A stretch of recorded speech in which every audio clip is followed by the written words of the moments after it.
minutes. Now, here is how our game is actually going to be different from what you will see on the broadcast show. We decided, and I think this is a very good idea, to give a few Lotusphere attendees a chance to compete against Watson before Ken Jennings and Brad Rutter do the same thing on the broadcast version of the show, which is February 14th through the 16th on Jeopardy, which Alex Trebek will be hosting. Now, we are going to have 4 Lotusphere attendees play 1 full game of the show. Here's how we're going to break it down. We have 2 players that will play the single Jeopardy round, or for those of you that aren't familiar with Jeopardy, that's the first round of play. Single Jeopardy is the first round of play. So we have 2 players for that, and then we have 2 different players for our double Jeopardy round, which is the second round of play. Then for Final Jeopardy, all players will be participating in our Final Jeopardy round. Our second, what we like to call meat bag, or human contestant, is Wow. I'm sure he would not be thrilled to be called a meatbag, though I affectionately love that phrase. Brown Brothers Harriman Vice President, Evangelist for Web Content Management, and also Lombardi. Please welcome Steve Ezrati. Steve Ezrati. There he is. Welcome. Thank you. Okay. You have a fun story about the event that everyone has attended, Lotusphere 2011. So share your favorite moment from that, please. My favorite moment happened actually early on at the barbecue. The one that happened before anything even started. Okay. Big barbecue, and I'm standing on the beach, and I'm standing behind these 3 guys. Yes. And they're looking at the stage, and on the stage there is this DJ, and he's playing music, and there are these professional dancing girls, and they're looking at the stage, and like, wow, I gotta get a better look at that, that's great. And they go running right past the stage. And they go looking at the BlackBerry Playbook sign that's standing there. Only at Lotusphere. Yeah. Only, yeah, only at Lotusphere. That wouldn't happen at the NFL convention. No. No, that certainly would not. Our 3-letter adjective for the Beatles. Stephen? What is bug? What is what? Bug. No, no. Watson or Cindy?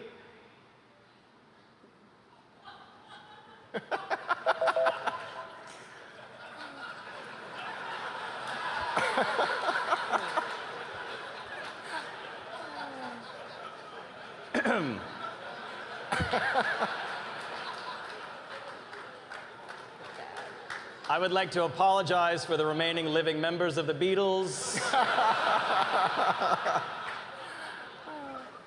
That 6% answer is inappropriate. What is fab? Fab. The Fab Four. Not gay. No. Yikes. All right. I don't care who has control of the board, really. Stephen? Stephen, you go. Better quiet. He's a senior consultant, the Admin P Group. Please welcome Frans van de Wettering. There he is. There he is. Hi. Welcome. Born and raised where? The Netherlands. The Netherlands, also known as? Holland. Holland, to those of us who don't know what the Netherlands are. Exactly right. Now, you have a kind of a fascinating hobby.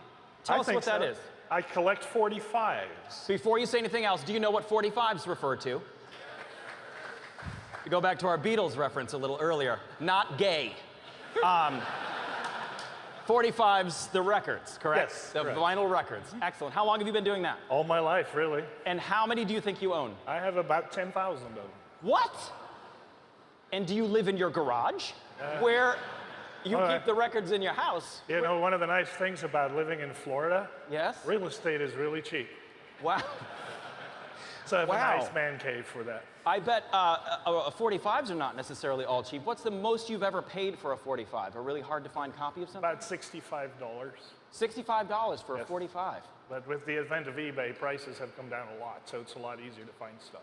That's fantastic. Excellent. Are you ready to go? You betcha. Let's do it. Grab your signaling devices. All right, let's take a look at our double Jeopardy round. Watson, go ahead.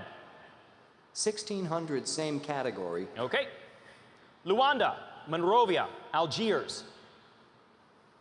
Watson? What is Algiers? Algiers is the northernmost capital. Think about how complicated it is to figure out exactly what we're looking for in that. That's kind of fascinating. I'm not an IBM employee, if you couldn't tell.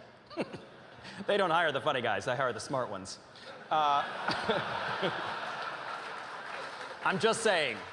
I'm just saying. So in 2010, this country won its 17th Swaithling Cup in men's team table tennis. Liz? What is China? China is the correct response. Yes, you had zero confidence on that, but you got it right. Nicely done. At times, I wish we could see our meat bag top 3 choices. Yeah, all right, Liz, go ahead. Da, when pierced, a bone chicken breast emits a jet of fragrant melted butter. In chicken, this, 4-letter style.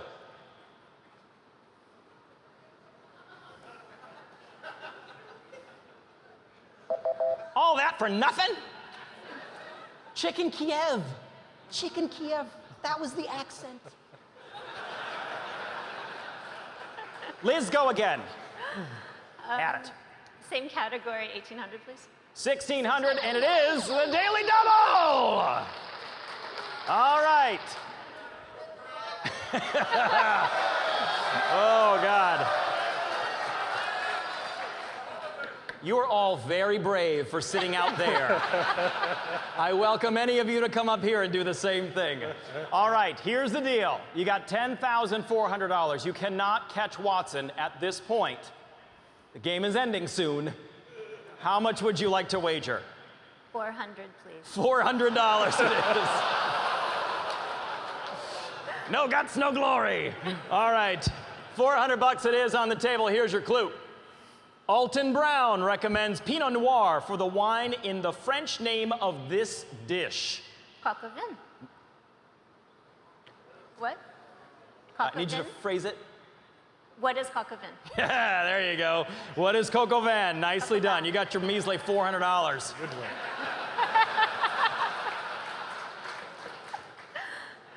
Embarrassing. Go ahead, Liz. You got control of the board. Let's finish the category for Finish the category. What are you, chicken? Apparently Liz is. Yes. Cooked spaghetti and strips of chicken with a sherry Parmesan cheese cream sauce. Is chicken this Italian name? All right, let's go ahead and take a look at our final Jeopardy clue for this game. Here it is. Finding the spot for this memorial caused its creator to say, "America will march along that skyline." 30 seconds, players. Good luck. Wow. We're going to start with Stephen and Franz. You had $1,000 generously gifted to you by IBM. Show us what you wrote down on your card. Oh, we actually wrote down exactly what you told us to write down. Can you see it?